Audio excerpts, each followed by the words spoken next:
Why would we crave Moshiach if we're going to lose our free will? The first point is that the world was created, Hashem has a vision of the world, okay?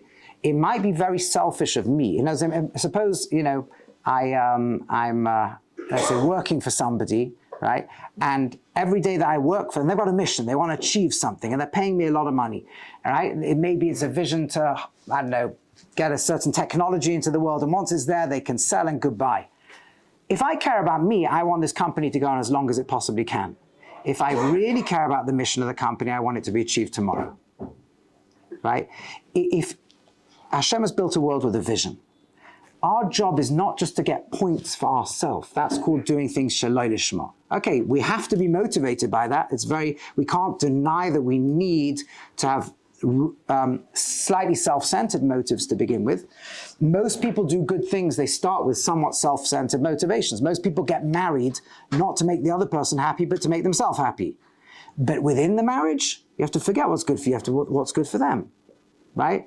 You have to be fulfilled so that you can give to them. You have to get out of this mindset of me, me, me.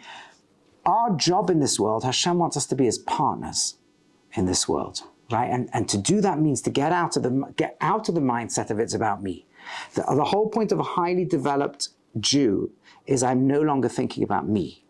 In fact, if those of you, since we're in Aish Torah, Rav Noach Weinberg was very big on the 5 levels of pleasure. His principle is based on something Arizal writes, which the Mesilas Yesharim opens with, right? Which is Ha'olam lo nivra la lisanei gadol. He says Chazal, Hiruna Chazal. It's the, right, which means in Kabbalah. So the world was not created except to have benefit, right? Pleasure, literally, Oineg is pleasure with Hashem, and to benefit from the radiance of his presence. Now, those are strong words. Oineg, pleasure, in English we call it. Hana, benefit. Now, you should know a big rule. You can never translate from Jewish to English or any 2 languages, right? Every language expresses a way of thinking.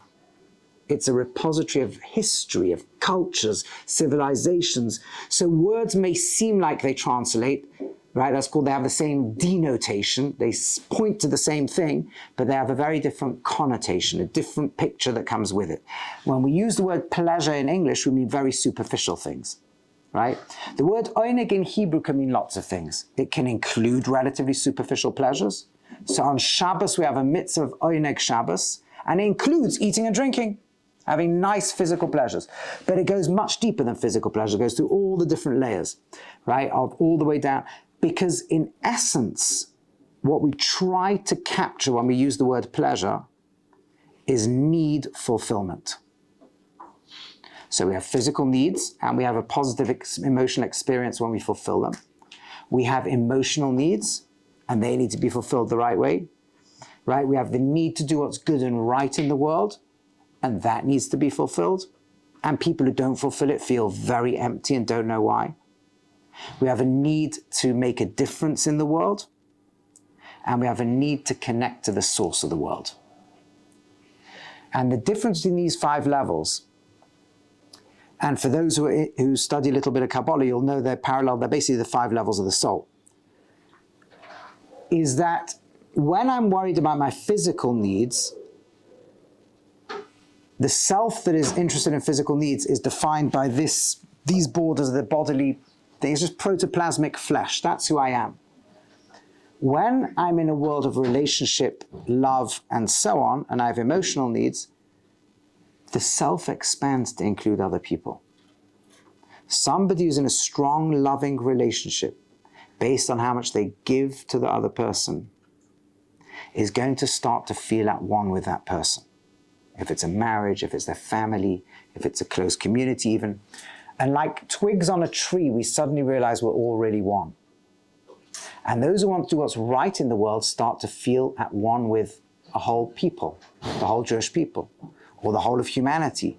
Suddenly their needs are important to me too. So we go deeper and deeper, our self goes deeper and deeper. Those who want to make a difference in the world identify with people who have not even been born yet. They want history. They want the world to be a different place because I was in it. And those who go to the deepest place of all go to the point of connection to the creator of this whole world. Now, of course, we're all really on all those levels and we're moving between them all the time. But the more conscious we are of others, the more we want what's good for them. And the more God conscious, it's not, and this is the important point, it's not a battle between me and them. You see, if that was the case, I could only ever be extremely selfish. You know, in English, we use words selfish and selfless. And the word selfless is a strange word, because what does it mean? You do it without yourself? You can't do anything without yourself. No, I'm selfless because I want to do good. Something inside me has to want good. No, but I want to do what's true. Something inside me has to want what's true. It's only ever the self. The difference between what we call selfish and selfless is who is the self? Or which part of self am I connected to? Am I just a twig on the tree worrying about the twig on the tree and my little leaf? Then I'm going to destroy everyone else.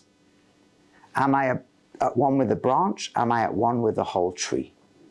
And all of us have all of those parts to us. Hashem wants us to, as much as we can, become givers, become his partners in the world. And if we're connected to Hashem's will, then I want Hashem to delay his revelation in the world. I want to delay his healing of all the injuries of humankind. I want to delay world peace and let millions of people on this earth starve and be killed. And I want to leave all those people mourning over dead people to carry on mourning, because I want a bit more time to go on a few more holidays. And then you can bring Moshiach and save the world. Do you see? So your question is a beautiful question, because what really the answer is so long as I stay up on the superficial self, of course I don't want Moshiach. It's exactly because really the maturing way of thinking is to be getting into the deeper parts of self when the answer becomes obvious. All I want is your will, Hashem. Right? Now, if we're honest, we have bits on different levels, but it's a great barometer of where we are as to what it is that's the center point of our focus.